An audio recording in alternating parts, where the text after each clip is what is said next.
அண்மை செய்தியை பார்க்கிறோம். தமிழக வெற்றிக் கழகத்தில் பரப்புரை செயலாளராக நாஞ்சில் சம்பத் நியமிக்கப்பட்டுள்ளார். நேற்று தமிழக வெற்றிக் கழகத்தில் நாஞ்சில் சம்பத் இணைந்தார். இந்நிலையில் தற்போது தாவேகா பரப்புரை செயலாளராக நாஞ்சில் சம்பத் நியமனம் செய்யப்பட்டிருக்கிறார். அதனை அண்மை செய்தியாக நாம் பார்க்கிறோம். தமிழக வெற்றிக் கழகத்தின் பரப்புரை செயலாளராக நாஞ்சில் சம்பத் நியமிக்கப்பட்டிருக்கிறார். அதனை அண்மை செய்தியாக பார்க்கிறோம். முன்னதாக நேற்று நாஞ்சில் சம்பத் தாவேகாவில் இணைந்தார்.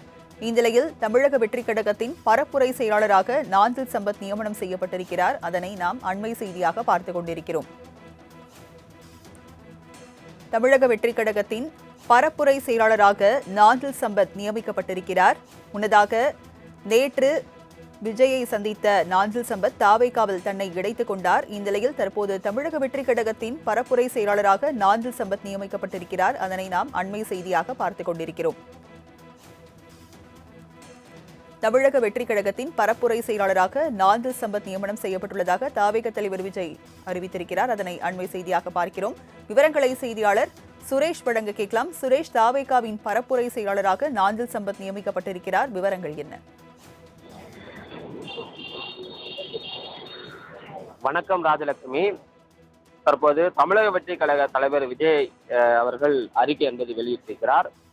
அதாவது நாஞ்சில் சம்பத் அவர்கள் தமிழக வெற்றிக் கழகத்தின் பரப்புரை செயலாளராக நியமிக்கப்பட்டிருக்கிறார்.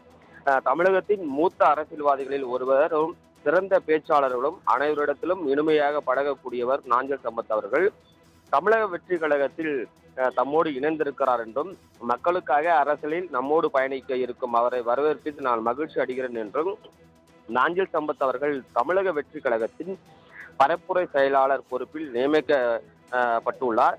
இவர் பொதுச் செயலாளர் ஆனந்த் அவர்களுடன் இணைந்தும் தன்னுடைய பணிகளை மேற்கொள்வார் என்றும், தமிழக வெற்றிக் கழக தோழர்களும் இவருக்கு முழு ஒத்துழைப்பு தந்து மக்கள் பணியாற்ற வேண்டும் என்றும் விஜய் அவர்கள் அறிக்கை என்பது வெளியிட்டிருக்கிறார்.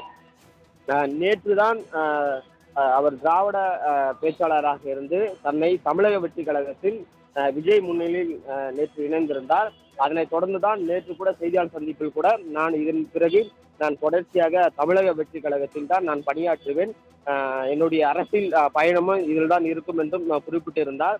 இந்த நிலையில்தான் தமிழக வெற்றிக் கழகத்தில் இணைந்த நாஞ்சில் சம்பத் அவர்களுக்கு தற்போது விஜய் அவர்கள் தமிழக வெற்றிக் கழகத்தில் பரப்புரை செயலாளராக பொறுப்பில் நியமிக்கப்பட்டுள்ளார். ராஜலட்சுமி, விவரங்களை வழங்கியதற்கு நன்றி சுரேஷ்.